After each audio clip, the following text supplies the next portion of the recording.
It's all about politics.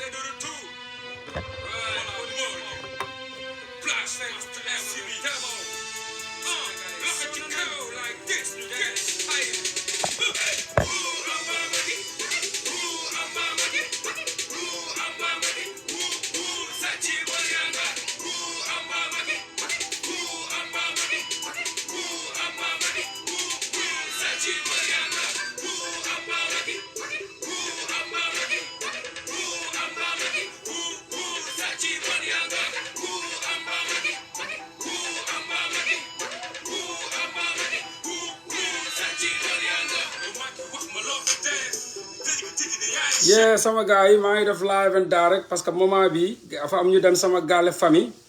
taal ko instant yi gaale bi yëpp mi ngi tàkk gars yi ñi ngi asphyxié wu gaale bi ñi ngi yuuxu donc je mets l'opinion nationale et internationale à ce que ñu xam ni jamono ji am na ay des bandits yoo xam ne dañ dem sama kër famille sotti fa essence taal ko donc dañ leen di jël en direct y a la police là-bas y a aussi les sapeurs pompiers ñi ngi sañu kër kër famille Kaolack donc dañuy jël la famille direct ñu wax leen gars yi attaqué nañ sama kër famille donc là dugg nañ ci biir kër gi waa Jules lan moo xew Kaolack lan moo xew kër ga allo woy lan moo xew ci kër ga foofu noonu waaw grand bi maa ngi ziar naka taw feexi ba lépp jàmm ñu dañoo tëdd di nelaw benn ay 4x4 yu ñëw fii wërale suñ kër gi yëpp entouré ko ak ay pono taal kër gi ba kenn mënut a génn kenn mënut a dugg xale yaa ngi nii avisé naa procureur woo naa commissaire bi ñëwaguñ woote naa gendarmerie tegaguñ fi seen tànk sapeur rek moo fi tegagum tànkam pour fay ko malheureusement ñu ngi si biir nii xale yaa ngi si biir mënuñ génn xale yaa ngi tëju ci biir safara si mi ngi tàkk ci kër gi génn saxaar si waaw dañoo wërale kër gi yëpp ak ay pono taal ko palam baa ngi ne karo yaa ngi wàcc koñ baa ngi fees dell ak ay nit d'accord donc waa sapeur ñëw nañ police ñoom ñëwaguñ sapeur ñëwaguñ sapeur moo ñëw police ñëwagul gendarmerie woo naa leen police ñu ne ma ba tey kenn tegu fi tànkam xale yaa ngi si biir ñu ngi si en danger donc police ñoom nangu ñoo ñëw quoi bu nga leen woowee ba léegi ñëwuñu woowaat nga leen est-ce que tànkam fii woowaat nga leen kenn tegagul tànk woowaatuguma leen ndax maay wax ak yow nii sapeur daal moo fi ñëw ñu ngi branché ndox mi di jéem a fay koñ bi yëpp a ngi génn léegi lañ fi ñëw gaare seen 4x4 sotti kër gi yëpp wërale ko puno taal ko xale yi mu ñëw génn ay nitam fii même répertorié wu leen 4x4 bi matricule bi 4x4 bi aman jamono ji passé matugul une semaine chaque 2 jours benn 4x4 bu xam ne AD la AD j'insiste et je pèse bien mes mots benn 4x4 bu xam ne ñu ngi si bind AD chaque 2 jours mi ngi ñëw suñu kër gi di gaare xam ne barki démb ñëw na photo man pour man sax affaire antenne bi la chaque 2 jours ñu ngi fiy ñëw AD bi ñëw nañ foofu di photo kër gi alors donc AD gis nga ñu ñëw nañ si suñ kër di photo tey ñu ñëw indaale ay pneu indaale ak essence taal kër gi taal kër gi ba mu na jàppet mais ana nii présentement di fay mais ana xale yi xale yaa ngi si biir ni sapeur yi commencé fay pour génn xale yi ok léegi yow jëlal ma lépp en image c'est intéressant et important loolu lépp aussi da ngay coupé mu mun leen jël bala ñu ko fay waaw jëlal lépp ñu am image yi parce que dama koy soxla fii tamit je dois parce que comme porte plainte naa fii le gouvernement sénégalais aussi yéen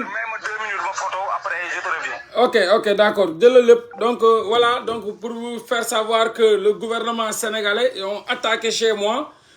ab oto 4x4 AD dafa doon ñëw temps yëpp di photo suñu kër famille ñi fay dugg di génn tey dañ fa dem yóbbu fa ay pneu taal kër gi xale yëpp ngi ci biir embuscade safara criminel mi ngi tàkk ci kër famille bi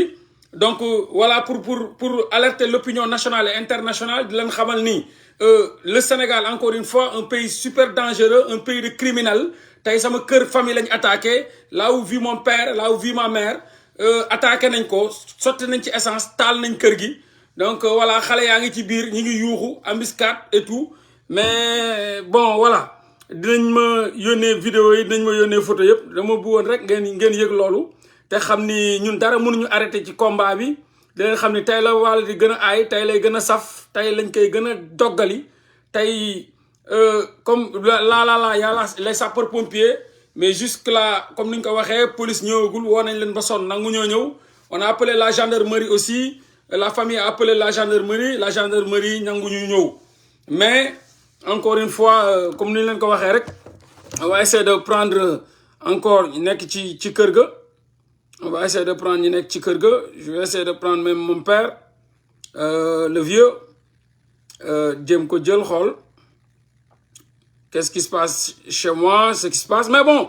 on s'en fout, c'est le combat. C'est les risques du métier, c'est le combat. Nous, on s'en fout qu'ils tuent nos pères, qu'ils tuent nos mères. Mais nous, on est là, on est focus dans ce combat-là. Duñ ko bàyyi du lu ñuy bàyyi kenn mënuñu reculer loolu tey lay wàllu gën a ay suba ñu ñëw rokkos ba mu nokkos ba nu mu gën a safee foo leen yaakaar ni kenn du fa laal ba may laal ci digg bi dara mënuma arrêté man dara mënuma arrêté. Vous êtes des assassins, vous êtes des tueurs et ça c'est bien parce que quoi qu'on puisse dire, lii jotoon naa ko annoncé le gouvernement canadien. Le gouvernement canadien voulait des preuves. Donc, beneen preuve la buy wane ni parce que la dernière fois j'avais donné le nom de mes parents, de toute la famille. Donc tey dem nañ sama kër attaqué ko dafa incendie meurtrière. Donc loolu yëpp dinañ ko jël ay armement la yu may dajale jël ko. Ñu envoyé ko l'ambassade du Canada au Sénégal wan leen ni ñi ngi attaqué sama kër ñi ngi attaqué la famille ñi ngi jéem a assassiner ma famille. Donc dinañ ko jëlaat aussi joxaat ko le gouvernement canadien wan leen ni l'activiste qui est là le combattant qui est là ñun pour ñoom ils pensent que rey sama papa wala rey sama yaay wala rey samay frère wala rey sama sœur moo may intimider loolu du ma intimider daf may gën a yokk jom yokk ma courage ma teg ko ci parce que vraiment nañ souder les coudes et puis continuer le combat jàpp ni dara mënuma intimider dara mënuma arrêter. Donc pour vous faire savoir encore une fois tous les journalistes que des bandits de grand chemin ont été envoyés par le gouvernement de Macky Sall. Ils ont attaqué chez moi la maison familiale de sëpp fa ay pneu sotti fay essence taal kër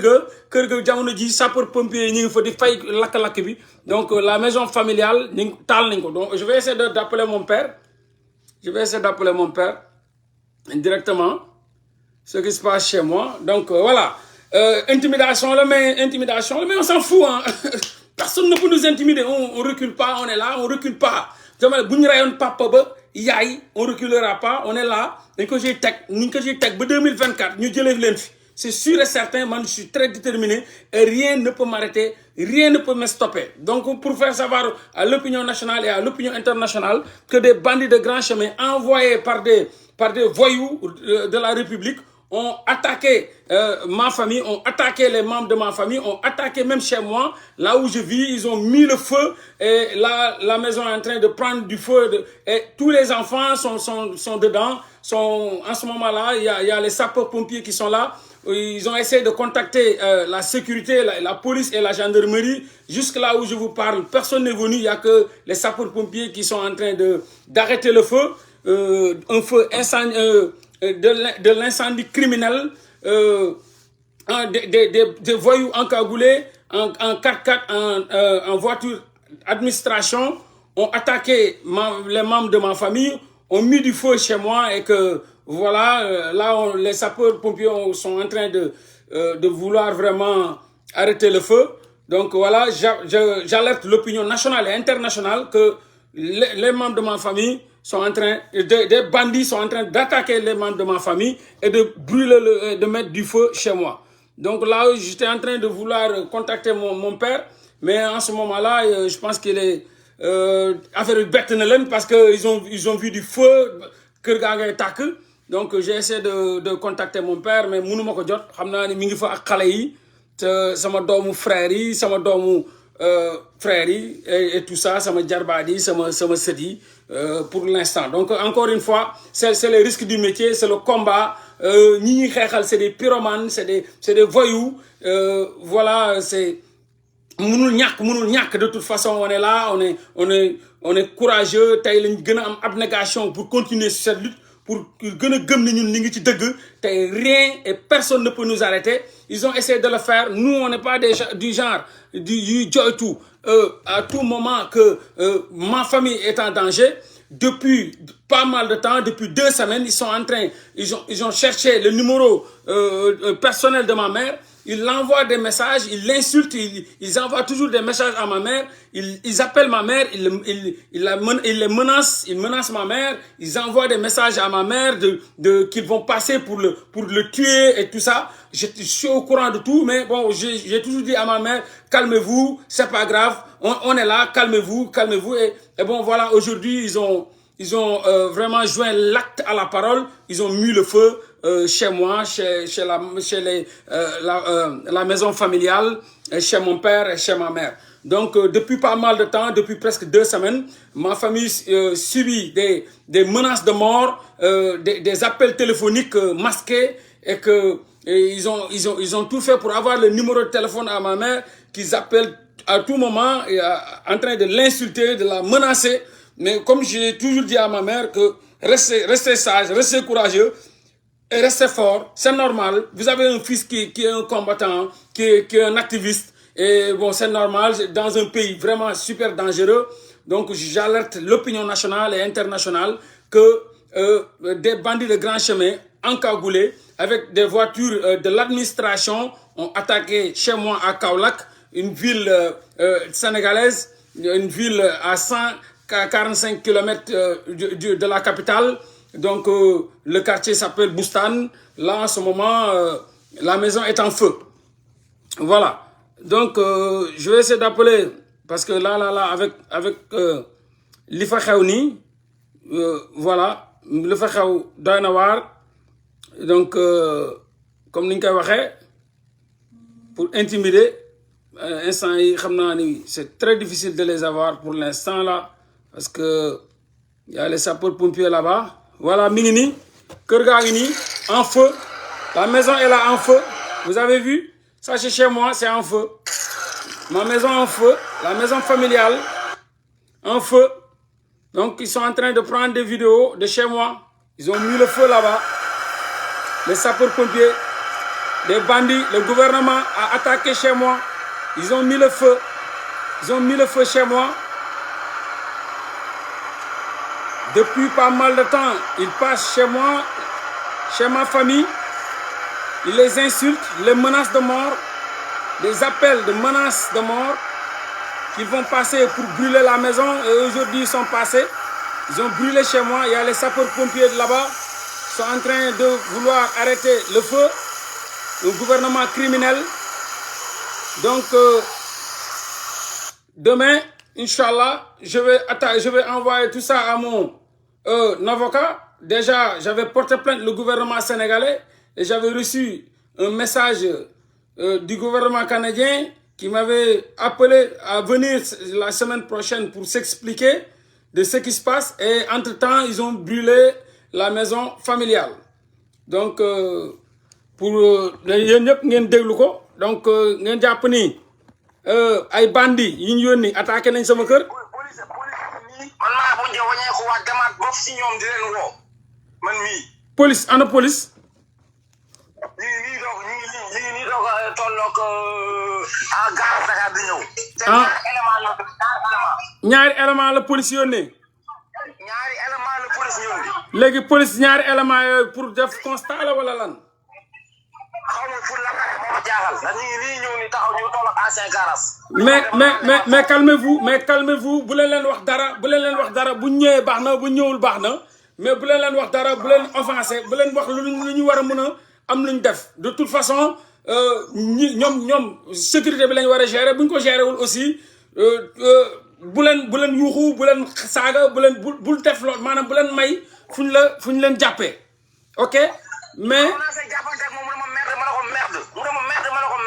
bul ko wax calme Jules calmos waaw non grave loolu c'est le gouvernement sénégalais ils sont comme ça c'est des criminels ils sont comme ça ils ont envoyé que 2 personnes là où il y a des bandits de grand chemin ont brûlé la maison.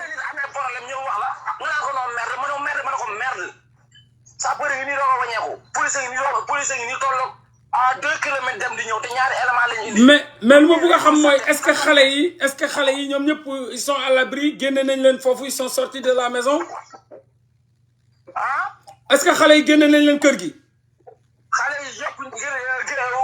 sapeur fay na leen ba génne nañ leen kër ga amul courant présentement. ah amul courant lépp la kon daal affaire lépp la taal quoi kër ga tàkk na. dañoo rangale ay pono ba mu sax dell si kër gi taal ko. mais moment boobu vous étiez où mais moment boobu bu ñuy ranger le ñëw indi ay oto di ranger le pneu yi pour taal ko mais vous étiez où était le quartier ah oh instant yi mi ngi appel en attendant xam naa dañ ko woo donc voilà donc c'est un frère qui est là-bas waa Jules allô waaw ma ne ñoom mais la police doit faire une enquête doit ouvrir une enquête judiciaire malgré que c'est le Sénégal on y pense même pas on n'y croit pas il y a pas de justice il y a le banditisme d'État ils viennent d'attaquer chez moi la maison familiale là où vit c'est pas du tout normal c'est pas du tout normal li war a seet toog wax ko ndax lii ñëw fi kër jàmbur ay xale ne fa nga taal ko dem sa yoon te du mujj fenn du am benn sport mais loolu c'est criminel loolu la ñuy loolu moom c'est criminel ay feu criminel la loolu ñooñu dañ bi ñu leen jàppee dañ am 2 ans xale yu ndaw yu am 1 an ñu si biir kër gi ok donc ñoom ñoo ban heure lañ ñëw ci kër gi attaqué ko ban heure lañ ñëw ci kër gi 2 heures du matin bientôt 3 heures du matin 2 heures du matin lañ ñëw kon dañ leen fekk ngeen di nalaw dañu fekk ngeen di nalaw ma ne dañ leen fekk ngeen di nalaw ñëpp a woon si biir kër gi waaw ñëpp a woon si biir kër gi ok ñoom luñ def dañoo tëb mur bi wala nuñ def noonu nan lañ alentour bi kër gi yëpp lañu wërale ay pneu ok lépp muy tàkk dugg si biir kër gi saal beeg néeg yi ay xale fa nekkoon d'accord donc maanaam luñ préparé la parce que ku mun a dajale luñ préparé lu yàgg la parce que ku mun a dajale pneu yi day noonu ba wër kër gi yëpp encercler kër gi yëpp ak ay pneu ba di ko sotti essence taal ko loolu munoo dajale ay pneu loolu ci benn minute munoo ko dajale ci benn fan donc c'est quelque chose qu'ils ont préparé en fait donc munuñu ñëw ne kii la wala taalibi kii la wala kii la en tout cas gouvernement bi wane nañ ni lu wane ni ñoom seen bopp dañ cee takk rip parce que police ñu koy woo suba ba léegi ñëwul gendarmerie ñu koy woo suba ba léegi ñëwul ñu yónni ñaari nit donc encore une fois ça montre que ñoom takk nañ ci rip te dajale lu maximum de pneu boobu bay taal kër gi ci il faut des jours ou bien il faut même toute une journée donc du li nga xam ni c'est instantané wala spontané c'est quelque chose qu'ils ont préparé mais donc courant amu fa ma ne courant amu fa amuñu courant présentement kër gi yëpp amuñu courant mais safara bi dafa dem ba ci biir salle bi wala fan la yam safara bi dafa dem ba ci biir salle bi si biir salle bi ak néegu xale yi laal bant yi yàq bant yi yàq parenteer yi gis naa demain dinaa la woo dinaa jël huissier ñu dem jël huissier mu ñëw def constat yi demain incha allah demain matin dinaa fay huissier ñu contacter benn huissier mu ñëw def constat yi lakk-lakk yi ñu fa def taal yi ñu fa def ñu constater incendie bi. je te reviens c'est pour les questions de la police je te reviens. la police moom mooy laajte quoi. waaw. d'accord mais ñaari policiers ñoo ñëw quoi. waaw. d'accord donc lii la mi ngi nii présentement kër gaa ngi nii safara yaa ngi nii tàkk mais Jules da ngay jël image yu gën a bëri ah. waaw mais dafa xaw a lëndëm moo tax. waaw jëlal lépp même bu lëndëmee saxaar bi la mais da nga koy jël dama ko soxla c'est des preuves pour montrer le gouvernement sénégalais dama leen porter plainte fii le gouvernement canadien yónnee nañ ma maanaam accusé de réception war na ni jot nañ sama lettre bi ma leen accusé ñe c'est des criminels yu bëgg a rey sama famille xam nga laa dernière fois jël naa yéen ñëpp seen carte d'identité et tout jox naa ko le gouvernement canadien donc dañ doon xaar benn acte bu ñu def voilà dañ doon xaar benn acte bu ñu doon def pour jëmale ko ci sama famille pour loolu preuve yooyu ay preuve la yu may yóbbu demee nu mu gën a gaaw jox ko sama avocat ñu répliquer ko daar jox ko le gouvernement canadien que waaw voilà que maintenant ils nous ont attaqué donc voilà ça fait même pas waxoon naa leen ko ça fait même bien 1 mois presque bu ma demee wut avocat porte plainte le gouvernement canadien le gouvernement sénégalais ci gouvernement canadien bi ci rey bu ñuy menace de mort yi ñuy def ak rey bu ñuy jéem ak attaques yi ñuy def sama famille parce que wax naa leen ko maa ngi leen koy doog a wax mais sama famille depuis presque 1 mois maa ngi leen di calmer parce que ñi ngi leen di woo di leen menace de mort di leen saaga ay ndey jël sama numéro yaay di ko saaga ay ndey di ko menacer de mort loolu yëpp waxuma leen ko parce que man maa ngi calmé woon la famille di la wax dal leen wax ma mënuma ko arrêté xeex bi mënuma ko arrêté donc dal leen donc tey nag lañ koy doog a appliqué ma bu nga xamal Sénégalais yi que depuis 1 mois sama famille ñi ngi subir injustice bu doy waar boo xam ne ñi ngi leen di woo ñi ngi leen di saaga ay ndey ñi ngi fay dem di leen menacer jël sama numéro yaay di ko saaga ay ndey di ko menacer ne ñi ngi fay ñëw ray leen chaque jour sama yaay mi ngi nii mun naa leen tagal message yi du jeex donc le père il est vraiment calme mais xam nga jigéen rek mère yi donc mi ngi nii ma mère ma tagal leen ko ni yàgg nañ jaar sañu kër di menacer sama yaay di menacer mes parents waaw donc voilà ñu mën naa leen tagal audio bi gis ngeen appel yaa ngi nii appel manqué depuis li décembre gis nga kii sama yaay la mi ngi nii donc ñi ngi fay jaar di menacer moom moo may wax ni Mor naa def yaa ngi si jàmm naka foofu sedd bi mu def ñeen ngi si jàmm ma woola dernier sens rek xam naa ne woote moom jëluñu dara waaye ma woola dernier sens man tey suba dañ maa woo na ma yaay Mora gën ma ne ko waaw dañoo ñëw sin kër na danañ la affecté ndax moo dafa tudd suñu sëriñ tudd suñu jabar sëriñ suñu sëriñ ko tudd ñu taxaw ci yow comme moom nag gisuñu ko léegi nag ñun dina ñëw ci kër ga bu ñëwee nag mun leen bett dana yàq seen kër danañ ko lakk jaxatee ko dem donc may faal bi xaw ma kii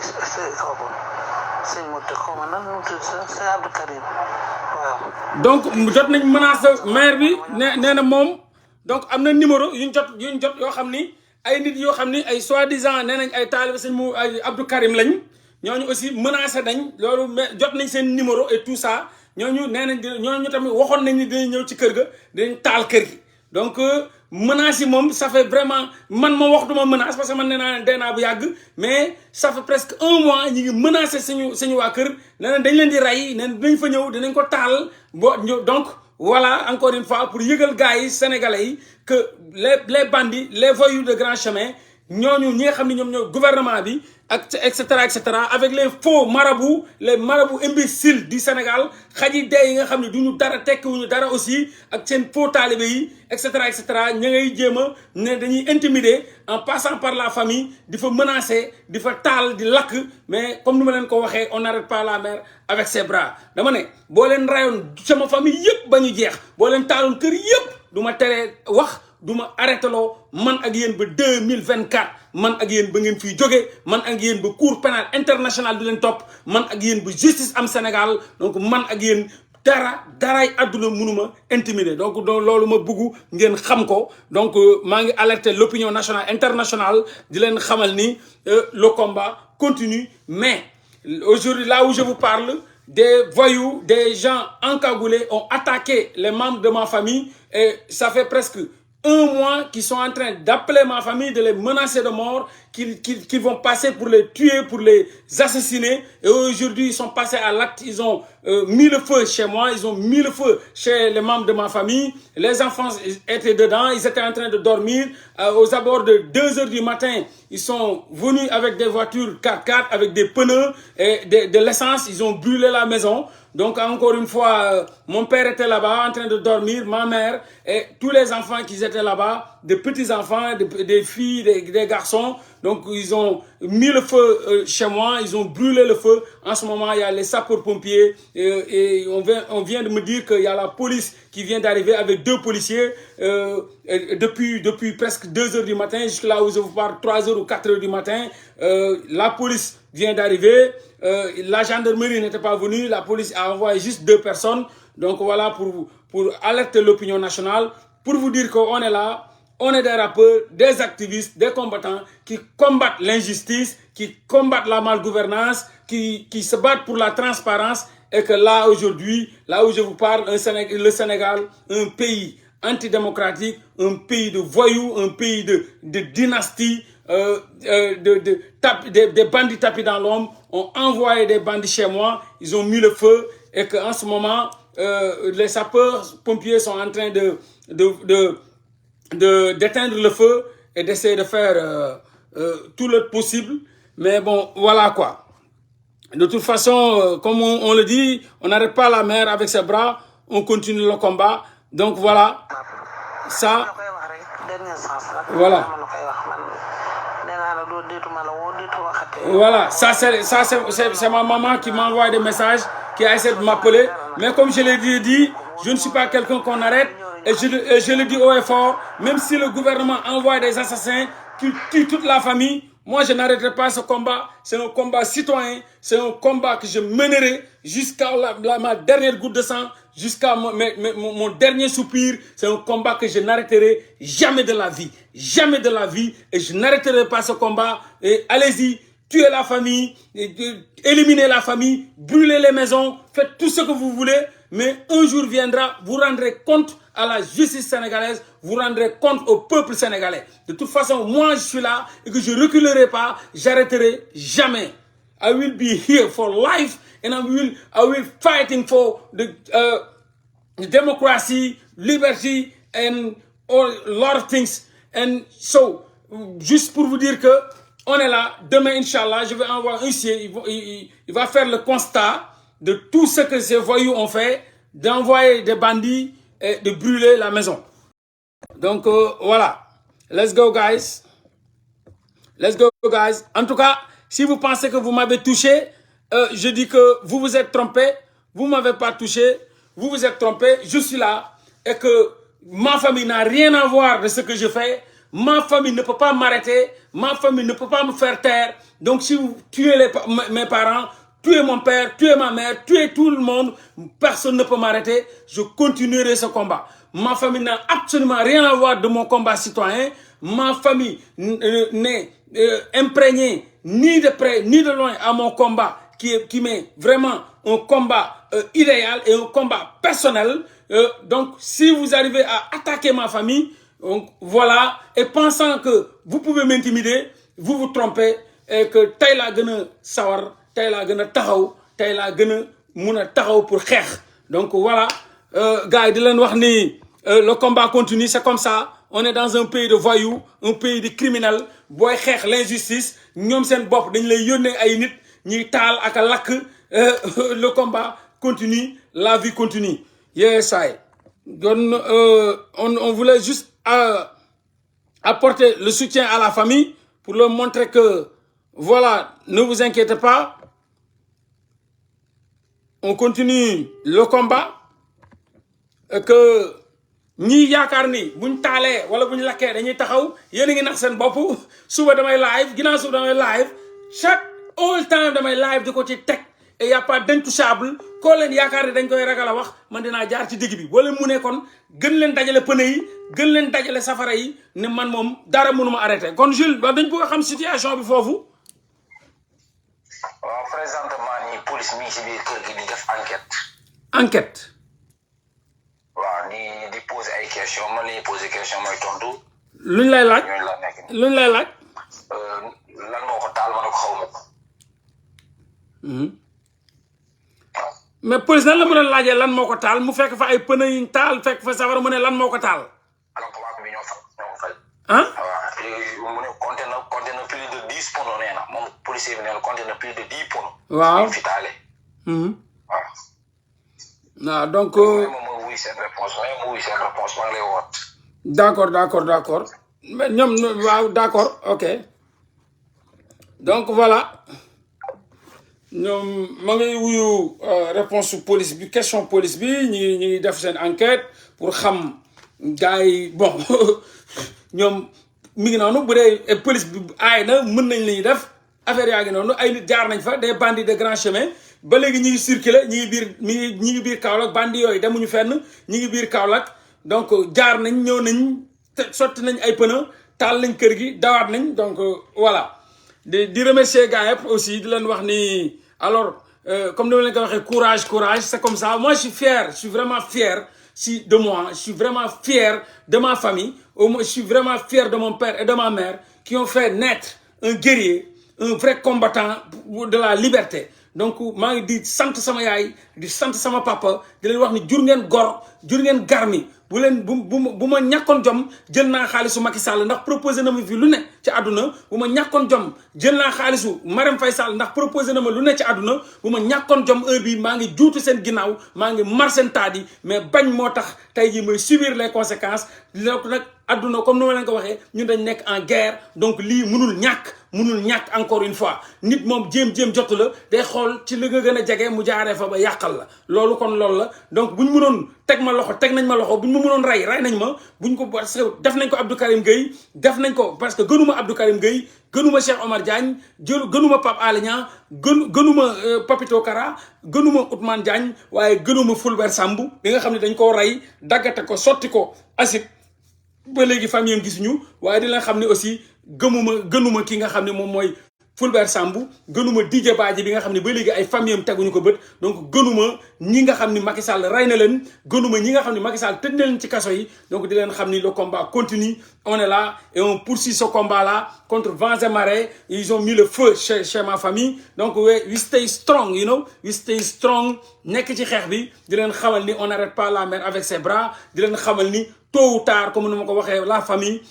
restez zen restez cool ñoom lu ñu mën nañ ko def ku ñu rey ñun ñu suuli la après ñu continuer combat bi de toute façon on n'arrête pas la mer avec ses bras et rien ne peut nous arrêter rien du tout rien absolument rien ne peut nous arrêter c'est-à-dire la famille n'a absolument rien à voir de mon combat donc ku dem songu parce que dëkk boo xam ne amul justice dëkk boo xam ni dañu jël ay nit def leen ay intouchable jël ay nit def leen ay yàlla jël ay nit def leen ay yonent te yàlla wàccu fa yenentu wàccu fa ñu jël ay nit def leen ay yonent ne kenn du ci wax kenn du leen laal ñu leen mun nañ cagatu mun nañ sàcc mun nañ jaay drogue mun nañ def leen neex kenn du leen laal wala kenn du leen jege loolu man bokkuma ci te dara mënuma arrêté te kenn mënuma arrêté donc boo leen yaakaare ni rey papa boo leen ko reyee rek ñu suul ngeen rey yaay ñu suul ngeen rey rakk ñu suul rey leen lépp de toute façon je serai là jusqu'à 2024 incha allah muy bu ñuy wàcce Macky Sall donc juste pour xamal leen le Sénégal que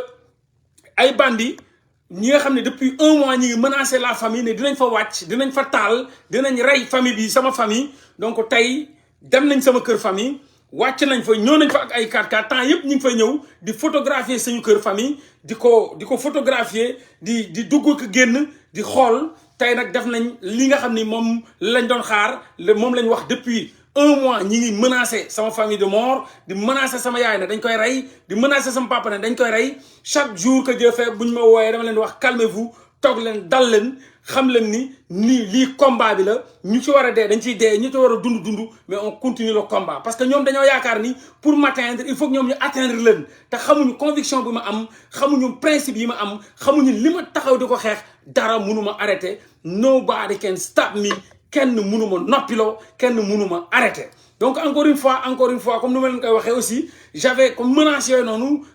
am naa avocat wut naa ko yóbbul naa ko menaces yooyu yëpp joxoon naa ko wax ko ni damay porter plainte le gouvernement sénégalais pour non assistance à personne en danger parce que sama famille malgré ils subissent ay menaces de mort loolu yëpp gouvernement sénégalais defu ci dara samay frères dem nañ porter ji plainte parce que Jules porte na plainte la police kaolackoise dem na fa jox leen plainte pour menaces yi gars yi def ak di ñëw suñu kër di menacer gars yi di saaga gars yi di poñe gars yi di dóor gars yi tey ñëw nañ fa taal ko donc loolu yëpp nag police yëgoon nañ ko donc bu naawoo Jules ngeen dégg ko yu porte plainte woon nañ contre X te gouvernement bi defuñu benn acte possible jëmale ko ci kër famille bi donc ñooñu ils sont complices le gouvernement Macky Sall est complice day feu bi nga xam ne incendie meurtrière bi nga xam ni taal nañ suñu kër tey kër famille bi je dirais kër papa bi nga xam ni daf ko sàccul alalu gouvernement da ko liggéey ñafe ko ba tabax ay këram donc ñu jaar fa sotti ci ay essence taal ko def seen yëfu bandi daw ak seeni oto ñi yónni police sapeur pompier fay na ko donc voilà encore une fois di leen xamal ni loolu aussi noonu laa ko jëlee woon porter leen plainte le gouvernement sénégalais au niveau du gouvernement du parlement canadien donc bërki démb vendredi démb laa jot accusé de réception bu ma sama avocat yónnee xamal ma ni gouvernement canadien bi jot nañ sama lettre bi nga xam ni bu ma expliqué ak plainte bu ma plainte gouvernement sénégalais bi donc encore une fois comme am nañ vidéo yi yëpp yi kër ga la Kaolack donc mi ngi nii ñu taal ko ñu taal kër ga donc lii la kër famille bi la ñoom ñoo fa jaar sapeur yaa nga fa ñi fay lakk-lakk bi ñi ngi fay lakk-lakk bi lii kër ga la ñi ngi fay lakk-lakk bi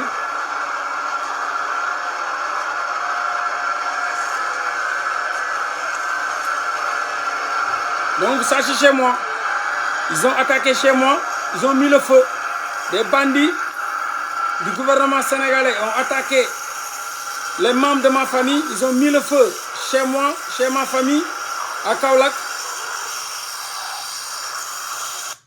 voilà ils ont mis le feu à Kaolack mi ngi nii lii kër gi gis nga yëpp safara gis ngeen nu mu ñuulee donc dugg nañ ci kër gi gis ngeen taal nañ ko safara yaa ngi gis ngeen lépp lañ taal donc dugg nañ ci kër gi taal nañ kër gi dem na ba ci salle bi xale yi di asphyxié wu foofu ñu mënoon leen rey donc loolu lépp nag fekk na ñun ñu porter plainte le gouvernement ñu porter plainte contre X et que la police jotuñu def dara jéemuñu protéger la famille donc Jules damay waxoon sénégalais aussi ne leen bu ñu fàtte ni yow demoon nga porter ji plainte contre X au niveau de la police kaolackoise waaw loolu laa bëggoon nga gën a expliquer parce que depuis pas mal de temps yéen a ngi jot ay menaces loolu ma bëggoon nga expliquer est-ce que lii tey la wala depuis combien de temps yéen a ngi recevoir ay menaces. woote naa police ñëw nañ mais man de gendarmerie laa njëkk a woote gendarmerie ñu ne ma loolu compétence su police la nit ku am jafe-jafe ñu ne compétence su police la waaw mais dama ne plainte bi nga plaintoon bi ñuy woo sama yaay jël numéro am di ko saaga ay ndey ne dañ fay wàcc dañ koy rey ak paa bi numéro boobu yor naa waaye numéro ki nga xam ne moo doon saaga waaw di saaga maire bi di ko saaga ay ndey ne da koy ñëw dañ kon yor nga numéro boobu numéro parce que numéro kii la woon numéro privé la woon non attends numéro privé la woon génne nañ numéro bi d'accord génne nañ numéro bi ah waaw d'accord donc numéro boobu noonu bu dem police tamit jotoon nañ suñu plainte gendarmerie brigade de recherche jot na suñu plainte ah kon moom brigade de recherche lañ nga yóbboon plainte bi brigade de recherche laa ko yóbbu ok donc bi ma yóbbee plainte brigade de recherche ñoom bind nañ benn réquisition envoyé ko waa Sonatel ok Sonatel tontu na leen jox leen numéro sànga bi nga xam ne moom moo woo maire bi moo doon woo sama yaay di ko saaga ay ndey ne da koy dañ leen di rey waaw numéro boobu tamit gendarmerie bi oo na moom bu ma ñëw mu kii mu ne ma abal ma sa téléphone ma abal ko sama téléphone muy composé numéro yëpp pour xool ndax amul benn bu ma ci am ok jot na maa jox benn numéro bu xam ne am naa ko mu ne ma kii bokk na si jot na ma benn numéro bu xam ne man am naa ko waaw kon ñu après plainte bi suivre son cours mi ngi suivre son cours wala suivre suivre son cours suivre son cours ok donc maanaam ñoom après waaw dañ bu ñuy woote lan la doon wax sama yaay mais nuñ def ba am sama numéro yaay déjà ba naan dañ koy woo di ko menacé naan dañuy taal kër gi seen numéro yaay boobu noonu lañu bëggoon xam kan moo ko jox sama yaay loolu tax ñu abonné ma sama téléphone pour xam kan moo woote kan moo joxe numéro bi si lañ composé ba gis benn numéro d'accord kon numéro bu ñu gis noonu moom moo joxe sama numéro moo jël sa numéro yow joxe sama numéro yaay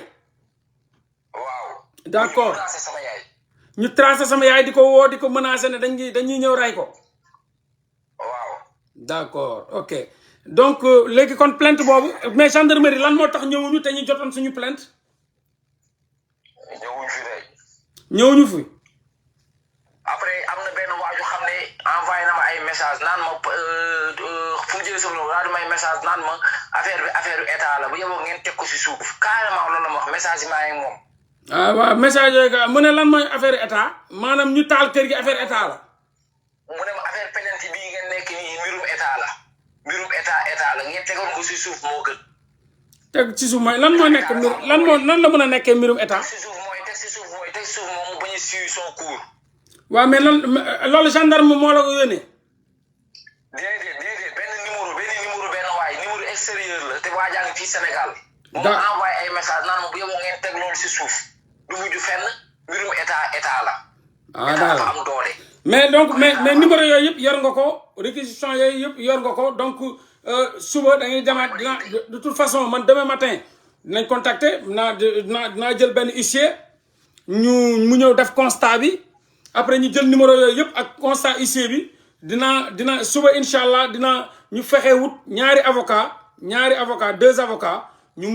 mun a topp affaire yi donc je vais essayer d'appeler maître Khoureychi Ba yor naa numéro am dinaa ko woo ñu wut beneen avocat aussi au niveau de Kaolack ñu constituer benn pôle d'avocat dinaa gérer loolu lépp incha allah sans problème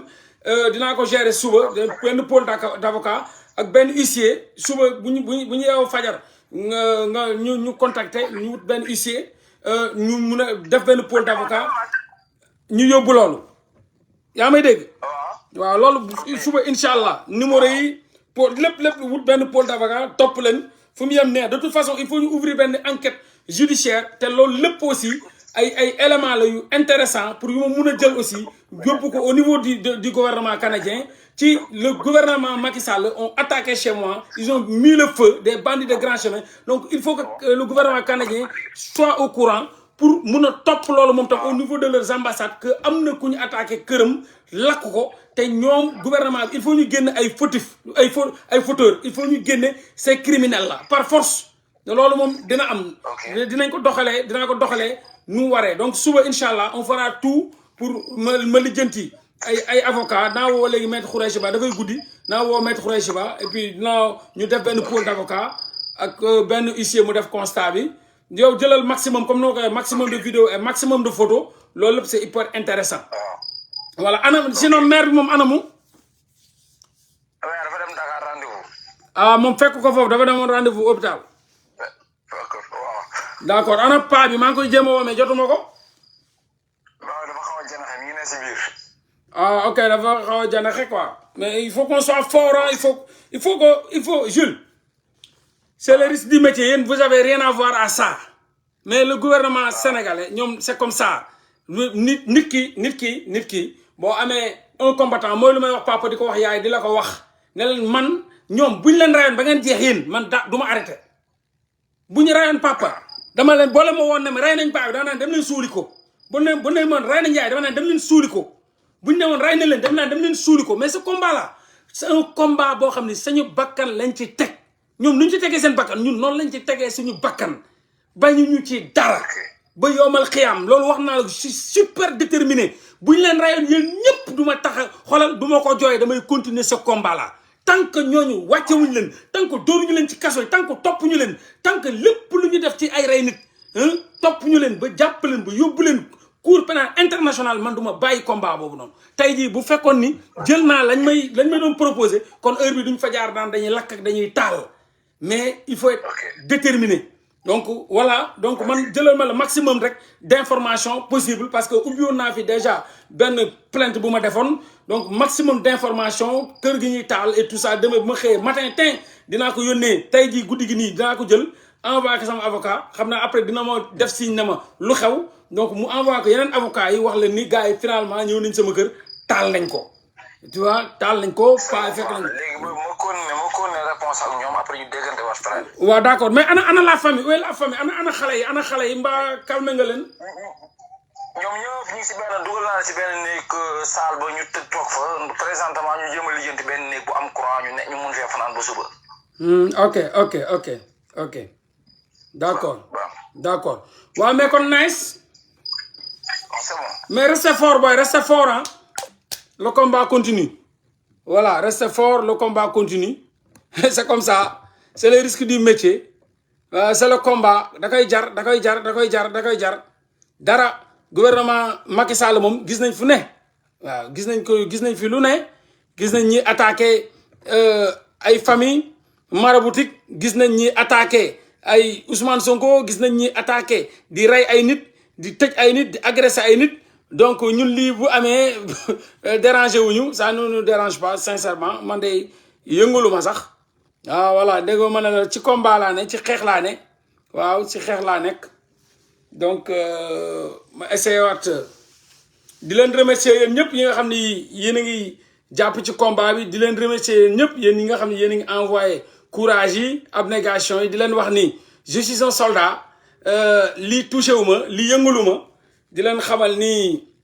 je suis prêt à tout lépp lu ñëw rek pare naa lépp lu ñëw pare naa lépp lu ñëw aussi dama koy angu lépp lu ñëw di leen xamal ni lii du xeexu caaxaan xeex bu doy waar la encore une fois di leen wan ni li ñuy wax mi ngi leen di dal mi ngi leen di touché vraiment je suis super content dama ému parce que lu tuuti nekk fii booy bu ndaw demagul fenn di yëngal benn république di jaxase tout un peuple di jaxase Sénégal di yëngal mbir yi ba ñuy daw di dem di jëli ay oto di ñëw di xool bay taal bay menacer sincèrement je dis alhamdulillah je dis merci mon Dieu de m'avoir créé quand même au moins j'ai yàlla def na ni mujj naa def loo xam ne ci Sénégal l'histoire retiendra que en 2021 jàpp 2022 ba 2023 mën naa benn combat boo xam ni dañoo mujj dem sax bay attaquer sama famille bay mettre le feu chez moi bay attaquer les membres de ma famille bay menacer ma mère et mon père loolu man je dis alhamdulilah merci mon Dieu alhamdulilah kontaan naa trop ci sama nekkin ci kaw suuf kontaan naa trop ci sama combat kontaan naa trop ci sama mission di leen xam ni tey laa gën a fier ci sama xeex tey laa gën a bëgg ci sama xeex tey laa gën a xam ni sama xeex jox na ay fruits tey laa gën a xam ni ndakate man nekkuma nitu neen ndakate man nekkuma koo xam ni amul solo ci kaw suuf ndakate man ku rëy laa ci kaw suuf ndakate man maa ngi yëngal ay république ndakate man maa ngi teree nalaw ay bandi ndakate man maa ngi teree nalaw ay wëyu ak ay lobby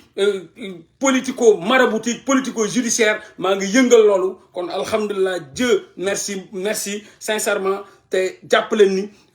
on est courageux am nañ abnégation et qu'on n'arrête pas tey lay gën a aay suba live ginnaaw suba live ñu ko ci teg lu waay ragal ma teg ko ci buñ ba di ko ci teg ba 2024 and nobody can stop me donc vraiment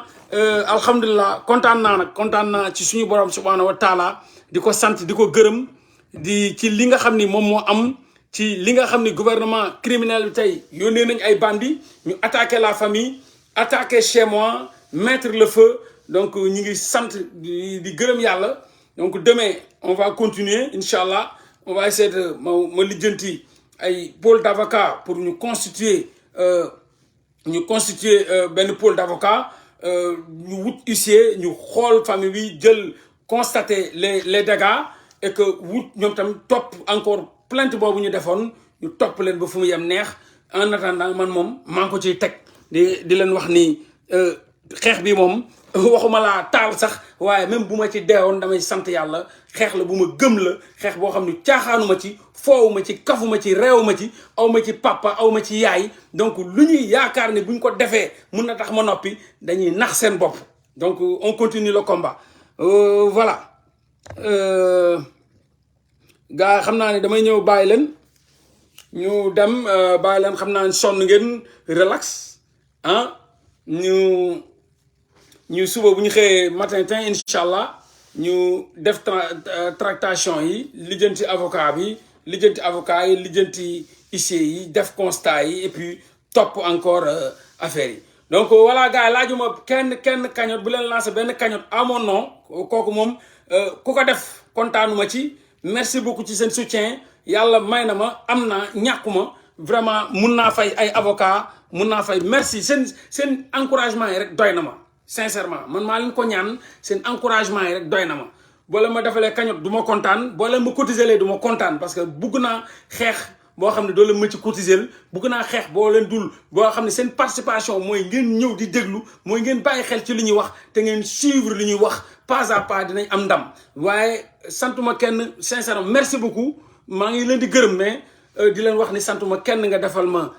ket santuma kenn sincèrement boo santuma ko kenn te bu ma ko kenn defal képp koo leen gis mu may defal ket pour ñu may ma wala ñu dajaleel ma nee leen ko moolaa nee na du ko jël bugg ko te yow mii di ko def yaa ko bugg a lekk mais santuma ko kenn donc j'alerte l'opinion nationale et internationale di wax ni Sénégal wutuma ket ñaanuma saraxuma tàllaluma bugguma dërëm le fait que ma gis leen ci sama wet rek kontaan loo na ma le fait que ma gis leen ci samay wet sedd loo na sama xel le fait que ma gis ngeen taxaw ànd ak man rek loolu mbégte la ci man fierté la ci man may gis des centaines de milliers de personnes di suivre li may wax di suivre li may def ànd ci li may def di compatir ci douleur bi di compatir ci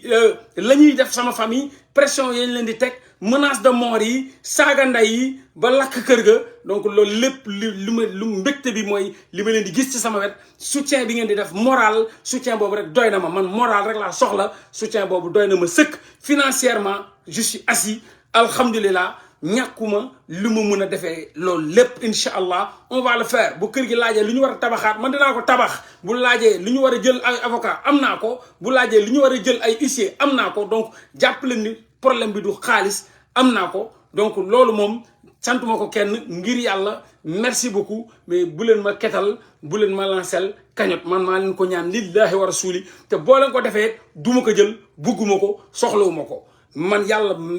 barkel na ma am naa maa ngi liggéey am naa xaalis bu ma defaree kër bu ma tabaxee kër am naa xaalis bu ma tabaxee kër gi yëpp defaraat ko ba mu ne cocc ñëw indil leen photo yi ngeen gis kër gu nes na si waat encore une fois étage la 2 étages la mi ngi ci kaw kër gu ngand la presque 600 mètres carrés ngandam koñ ba koñ la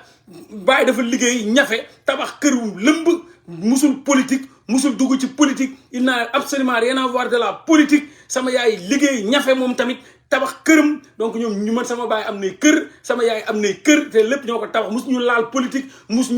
musuñu jege politique musuñu jege dara lu liggéey yeewu liggéey ñafe am seen daan seen doole loolu lañ leen xamee Kaolack yëpp respecté leen kenn gisu leen ci dara kenn gisu leen ci ay mërs kenn gisu leen ci dara kenn du ubbi sama turu papa ci internet gis ko kenn du ubbi sama turu yaay ci internet gis ko ay gor lañ ay garmi lañ ñoo tax ñu jur gor jur garmi jur un incorruptible kuñ munta corrompre kuñ munta nax kuñ munta foowee ñu jàngal ko góorgóorlu liggéey amal sa bopp donc loolu ñu ma jàngal te nga xam ne moom lañ def ba ñoom tabax ci ay kër ba am ci alal ba doon ci lu ñu doon tey ñëpp jox leen cër kenn du bind fenn seen tur gis leen ci lu ñaawteef ndax julli ak jàpp jaamu yàlla liggéey lañ xam loolu lañ ma jàngal te ci loolu laay dox kon donc tel père tel fils na sama baay mel noonu laa mel na sama yaay mel noonu laa mel bu sama yaay na woon ko incorruptible kon heure bi doomam day corruptible mais sama yaay daa mus a bañ jàmbaar pàq tëdd la moom moo ko may tey lu mu am lépp ci fayit ci ak génn di daan dooleem la ak sama baay kon tey ji jur nañ gor jur nañ garmi parce que ma ñetteel leen ñaari goro mu jur ma ñetteel leen donc ngir yàlla lillaahi wa rasuuli laajuma ket laajuma aide financier li ma leen laaj rek mooy tous ensemble soyons unis et que di jàpp ni le combat vient de commencer nañ gën a farlu nañ gën a ànd ak courage abnégation nañ gën a gëm suñuy principe nañ gën a nekk ay bañkat nañ gën a nekk ñoo xam ni duñu juutu devant rien du tout et di leen wax ni bientôt le bout du tunnel di leen wax ni bientôt lii yëpp mbégte la lii lépp mbégte la yàlla moom moo koy def ay nattu la ci jaam di la jox ay mission nga koy dox Muhammad sallallahu alayhi wa sallam lu ne daj na ko ci kaw suuf donc man mi ñu tuddee ma ko Muhammad sallallahu alayhi wa sallam donc li Muhammad dund ci mission am ñun ñii ñëpp képp kuy missionnaire te dëggu di nga ko dund donc man lii bettu ma bu ñu rayoon xëy dóor sama papa fetal du ma bett dóor sama yaay fetal du ma bett dóor rey sama waa kër yëpp du ma bett comme tey jii niñ taalee kër ga bettu ma te wax naa leen depuis 1 mois ñi ngi menacé ma famille la dernièrement ça fait 2 mois lan lañ def moom laay terminé dañoo ñëw sama kër jënd ñaari boisson benn coca ak benn kii gazelle ananas déglu leen butéel yi mag yi ñu empoisonné ñu ubbi ko ñu dem ci butiku koñ ba bu sedd guy ñu jënd fa ñaari boisson yu mag gazeuse def ci poison ubbi ko calmement def ci poison tëjaat ko ñëw fekk sama yaay mu taxaw ci buntu kër gi ñu ñëw nuyu ko ne ko ñun ay xaritu Mollah Morgun la ñoo doon ànd ñoo nekk ay gaañ lañ expliquer ko ba pare fekk wut nañ ay renseignement xam nga man laay bi damay wax des fois mais ma famille donc ñu laajte sama yaay laaj ko ba xam yéen a ngi gëj ngeen dégg Mollah Morgun mu ne non Mollah Morgun ñu ngi koy dégg mu laajte Youssoufa mooy ku topp ci man laajte ñoom Xaadim laajte ne dañ fay jaaroon xam nga bàyyi fi sérité bi jël ñaari boisson yu ñu empoisonné pour rey sama waa kër jox ko sama yaay comme ñoom xam nañ ni jamono ji seen doom mi ngi ci xeex jamono ji seen doom mi ngi ci vrai combat donc sama yaay jël ñaari boisson yooyu dugal ko ci frigo bi di xaar pour jot ma gis ma yeewu gis ay appel manqué yu bëri maa ngi naan fii lan moo fi xew mbaa jàmm la bu ma jëlee téléphone bi la ma sama yaay wax parce que sama yaay laaj na leen tur kenn ki ne ko Assane la ko wax donc bu mu ñëwee moom sama yaay ne ma am na sa xarit yu fi jaar indi fi ay boisson ma ne ko boisson mu ne ma waa boisson yu mag boobu ba léegi dama ne nañ ko dugal ci frigo bi parce que bëgguñ ko génne di ko naan parce que xam nga rek adduna nu mu mel ma ne ko nu mu tudd mu ne Assane ma ne ko nu mu mel mu ne ma non dafa njool nag ma ne ko aw ma xarit bu tudd Assane aw ma xarit bu njool aw ma xarit bu sew bu ànd ak keneen aw ma benn xarit bu tudd Assane boisson yooyu ana mu ne mi ngi ci frigo bi boisson yi sax sedd na ñu dañ ko jënd dem naa ba ci boutique ba ñu ne foofu lañ ko jëndee ñaari nit la dañoo am sax dañoo am oto boo xam ne dafa dem ci tali ba di leen xaar donc parce que loolu kii nga xam ne moom mooy boutiquier bi moom moo ne moom gis na leen bu ñu ñëwee ñaar ñu dugg di jënd am na oto bu leen di xaar bu ñu paree am na lu ñu def signe oto bi dem ci kaw tali bi di leen xaar ñu ñëw sama kër indi fa ay boissons yu ñu empoisonné pour rey sama famille donc loolu musuma ko raconter parce que comme nu ma ko waxee rek abnégation bu ma àndal donc ñoom bu ñu defee loolu ma ne maire bi génnal boisson yi ngeen tuur ko ba mu kii ngeen sànni bouteille yi ngeen raxas seen loxo ak eau de javel ak omo loolu la maire bi def ñu dajji boisson yi sotti ko fekk boisson yi sax bu ñu ko ubbee nii rek ubbi bu yomb la parce que ça mëntu ko dañ ko ubbi woon dóoraat ko ak seen loxo donc ñu ubbi ko noonu bu ñu ko ubbee nii rek c'est facile da ngay sentir ni ñu ubbi woon nañ ko ba pare ñu jël boisson yi sotti ko sànni bouteille yi donc c'était des boissons yoo xam ni empoisonnées gazeuses empoisonnées pour ñu rey samay famille donc pour vous dire que combat bi nii du waxoon naa leen ko bu yàgg nee naa leen combat boo xam ne la fu ñuy reyee ay nit nga fay jooytu xoos-xoos yabaate la donc fu ñuy reyee ay nit nga fay jooytu xoos-xoos yabaate la waxoon naa leen ko encore une fois ne leen man malgré lépp lu may dund ay menaces ay sama gàlle rey taal la musuma leen koo wax tey la am parce que dañoo appliqué dem taal kër ga ci menaces yooyu ñu doon def tey lañ ko doog a appliqué donc loolu lépp pour vous faire comprendre que li ngeen di gis may live toog nekk ak yéen ni noonu laay subiree waxuma la man de mais menaces yoo xam ni ñoom comme mënuñu ma atteindre si famille bi la ñuy dem di leen menacer di leen jéem a rey di leen jéem a créer ay affaires donc encore une fois on est dans ce combat avec abnégation avec philosophie avec courage di jàpp ni li dal Ousmane Sonko lu gën a tuuti rek moo ñu dal di wax ni li dal Didier Badji lu gën a tuuti rek lañu ci yàlla woon li dal Fulbert Sambou lu gën a tuuti lañ ci yàlla woon donc bu ma xoolee rek chaque jour lu Ousmane Sonko di daj ci kaw suuf ay noonam di ko teg li nga xam ne Didier Badji dal na ko ci kaw suuf ay noonam di ko teg li nga xam ne famille Ousmane Sonko yaayam mi ngi koy dégg ci kaw suuf mu dal ko ay noonam di ko teg et cetera ak ñoom Abdou Karim Gueye yi nga xam ni dañ leen xaajale ak seen i jabar ak seen i doom ay ñoom Cheikh Omar Diagne ñi xaajale leen saa yu ma xalaatee roon damay jàpp ni man defaguñ ma dara man laalaguñ ma jegeguñ ma donc damay gën a ànd ak courage abnégation jàpp ne ñii laalaguñ ma bés bu ma di dundee ba Pape Alé Niang li mu tudd ci diggante dund ak dee nekk ci hôpital ñu téye ko di ko toroxal di ko kidnappé donc yaakaar naa ne dundaguma loolu donc comme loolu noonu la demee man lu ma mën a dund rek sama famille lañ koy jaarale te sama famille préparé naa leen mentalement préparé naa leen psychologiquement di leen xamal ni seen doom dafa dem ci guerre te ñoom mënuluñ ko dara donc ci yéen la ñuy ñëw kon préparé wu leen ku fi dee ñu suul kuñ ci rey ñu suul amul problème donc jàpp leen daal ku ko war a fekke doo ko fekke 2024 ku ko fi war a fekke doo ko fekke donc soyez fort soyez digne taxaw leen waajal leen te di xam ne seen doom dem na xare te incha allah ndam day am bu soobee yàlla donc comme nu leen koy waxee je pense bien que Sénégal moom dëkku injustice la boobu ba léegi ñi ngi rey doomu aadama yi ñi ngi toroxal doomu aadama yi caméra yaa ngi fi lépp a ngi fi mais voilà je suis un ennemi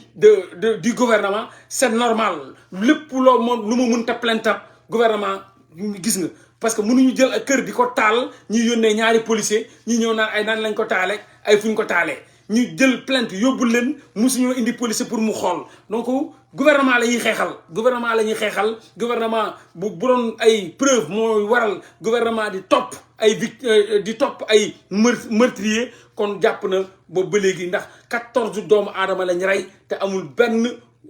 kuñ jàpp koo xam ni meurtrier la di wax ni reyaat nañ Didier Badji te amuñ kenn ku ñu jàpp rey nañ Fulbert Sambou te amuñ kenn ku ñu jàpp rey nañ François Mancabou te jàppaguñ kenn donc du Mollah Morgun la ñuy taal këram wala la ñuy attaqué famille am ñuy jàpp kenn donc loolu moom ne vous inquiétez pas on est dans une dictature on est dans une injustice totalitaire donc on est là il faut ñu gëm yàlla il faut ñu jiital yàlla ci xeex bi il faut ñu xam ni combat la di remercier ñëpp ñi nga xam ne ñi ngi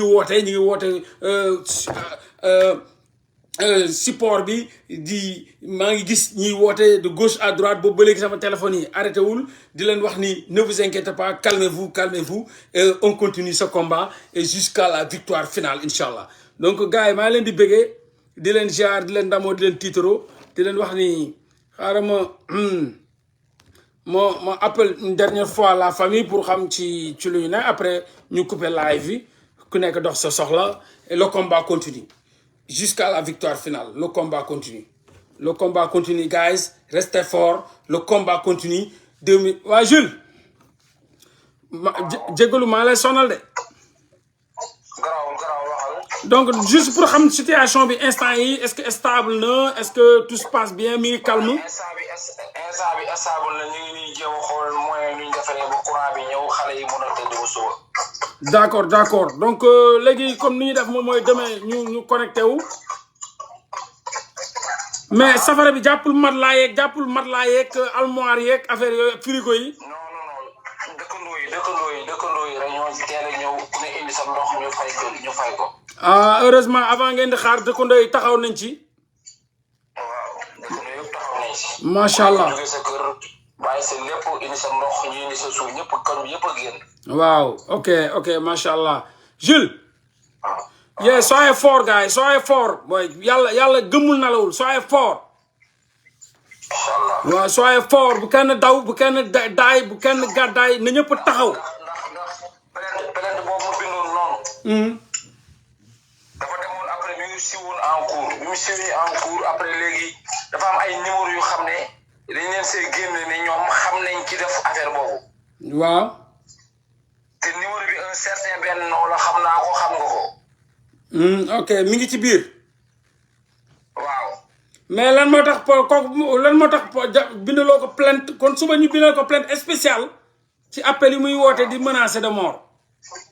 ndax moom du question menacé moom si ki menacé ki nga xam ne moom moo menacé si boppam waaw numéro nañ doon xool am na ndax xamul benn numéro bi nga xam ne moo menacé génn nañ benn numéro certain benn jigéen la bi muy menacé mi ngi fii présentement Kaolack ok numéro bi menacé ki ko jox numéro téléphone bi il est à Dakar ok il est à Dakar léegi jotoon naa ko génne ba xam ki nga xam ne mais loo doxoon suivre en cours ndax nit la woon loolu noonu la affaire bi demee d'accord mais demee dinañ ko coordonné wut avocat yi ñoom ñëpp ñu leen di suivre dañuy wut avocat ñu demee dinaa fay incha allah dans contacter maître Khoureyssi Ba mu booleem ak ay avocat au niveau de Kaolack yu taxaw ma def benn pôle d'avocat de 3 ou de 4 avocats ma fay ko ñu wut huissier même 1 wala 2 huissiers ñu ñëw def constat bi bu leen ci laal dara bàyyi leen noonu ñu ñëw def constat bi tout demain matin incha allah et puis tout ça def rapport bi ñu déposer ko au niveau de la justice sénégalaise et puis que lépp après yow tam nga yónnee ma ko fii ma déposer ko au niveau du gouvernement canadien xamal leen ni lépp li nga xam ne avocat yi def nañ constat bi ak huissier bi incha allah waaw demain tam aussi fexeel tout ñi moom maa ngi xool nuñ jéem a pour am courant ndax kër gi dañoo coupé woon lépp courant amu fa woon ok mais paa bi mi ngi ci jàmm non paa baa ngi nii maa ngi moom ñoo fi ne pour xool courant bi ni mu fexee ba courant xale yi am courant maa ngi moom ñoo nekk nii présentement d'accord kon affaire yi dafa jàpp fil yi dafa jàpp fil courant yi waaw ok waaw d'accord incha allah donc waaw d'accord kon demain on se contacte nuyul ma ko bu baax dana ko dégg bu baax on se calme rek on garde le sang-froid allo waaw Niass na ngeen def papa ba lépp jàmm waaw ñu ngi sant suñu borom kon gars yi dañ faa jaar def fa safara ba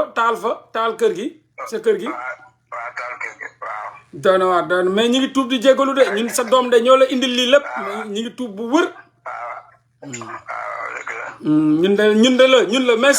suba naa la woo ñu xool lu mu laaj yëpp man dinaa ko gérer lu mu laaj lépp avocat huissier bu laajee lu ñu war a fay aussi man dinaa yónnee xaalis bi ñu fay ko lépp lu mu laaj peinture lépp lu mu laaj daal mën naa ko gérer jàppal ni daal maa ngi tuub di jégalu xam naa ni lépp man maa la ko teg waaye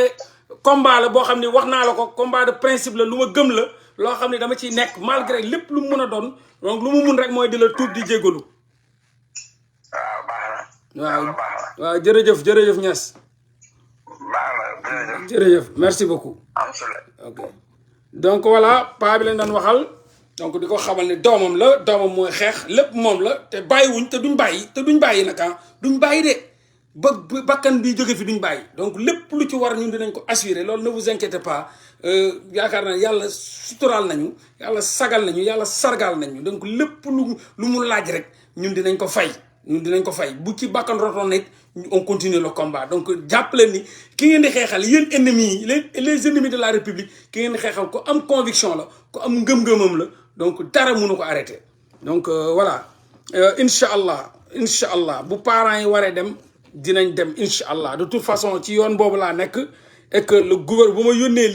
gouvernement canadien va contacter l'ambassade du Canada au Sénégal ñooñu dinañ def réplique dem devant la famille ñoom aussi dinañ def constat bi parce que le gouvernement canadien dina contacter seen représentant diplomatique ñoom dinañ jóg foofu dem ba Kaolack xooli kër ga gis constat yi xam ni kon tur yi ma leen indiloon famille bu ma leen indiloon ne leen ñi ngi newoon en danger dinañ xam ni c'est vrai que kii famille am ñu ngi en danger gars yi jaar nañ fi taal nañ fi ak menaces yi ak plaintes yi lépp avocat yi constat bi nga xam ni huissier bi mi ngi koy def donc loolu lépp c'est des preuves yoo xam ni incha allah le gouvernement canadien qui est un gouvernement très spécial un gouvernement professionnel un gouvernement respectueux ñoom lu leen ci war dinañ ko def incha allah buñ laajee dañu war a jël d'urgence dinañ leen jël d'urgence indi leen lu mu laaj rek ñoom dinañ ko def de toute façon dinaa dajale loolu yëpp dinaa ko yóbbuwaat encore au niveau du parlement canadien ak ñi nga xam ne ñi ngi fii c'est des sénégalais ñi nga xam ne ñi ngi jàpp ci combat bi vraiment ku mel ne ay ñoom Boubacar Sarr ku mel ñoom tuuti ñi nga xam Pastef fi waa Pastef fi nekk fii et tout ça ñi nga xam ne moralement ñi ngi jàpp ci combat bi di waxtaan ak man di ànd ak man ci di dugal këyit yi di génne l'association sénégalaise bu nekk fii Canada ñoom Alassane Diop et cetera ñoom ñëpp ñi ngi jàpp ci combat bi mentalement documents yeeg lépp pour mener ko internationalement donc ne vous inquiétez pas c'est un combat très international boo xam ne ñun toog ñu di xoolee on l'a internationalisé ñu wut naa ay pôle d'avocat fay naa leen donc ñun ñi ngi taxaw di xool di visualiser di regarder da am seen regard au niveau du Sénégal donc jàpp leen ni lépp lu ci professionnel lépp rek loolu def naa ko ne vous inquiétez pas incha allah alhamdulillah et ce combat là on va le continuer fortement et rien ne peut nous arrêter le combat continue kon sama gars yi di courage et non stop nañ gën a fier ci li ñuy def nañ gën a bëgg ci li ñuy def nañ gën a taxaw ci li ñuy def ko boo dégloo paa bi li muy wax boo dégloo frère bi li muy wax nga xam ni famille bi préparé naa leen mentalement nga xam ni famille bi préparé naa leen psychologiquement donc gis ngeen du paa buy jooy du ay rakk yu yuuxu di jooy du ñuy yuuxu di pleurnicher du ñuy yuuxu di woote ndimbal malgré que jaar nañ fa taal nañ boyal nañ mais la famille est là résister ñu taxaw di bañ donc famille bañkat la famille boo xam ne duñu ay pleurnichard duñu ay jooykat du ñuy daw donc c'est des famille boo xam ne moom prépare la mentalement et psychologiquement dara mënu leen atteindre dara kon ñi def lii jàpp leen ni laalu leen dara mënu leen ma noppiloo mënu leen ma arrêté te sama famille mënu leen arrêté ay nit yu am abnégation lañ ñu am courage lañ ñu pare pour ce combat là et nobody can stop us kenn mënuñu arrêté kenn mënul arrêter la mer avec ses bras comme le combat continue jusqu'à la victoire finale à demain inchallah jarama peace and amar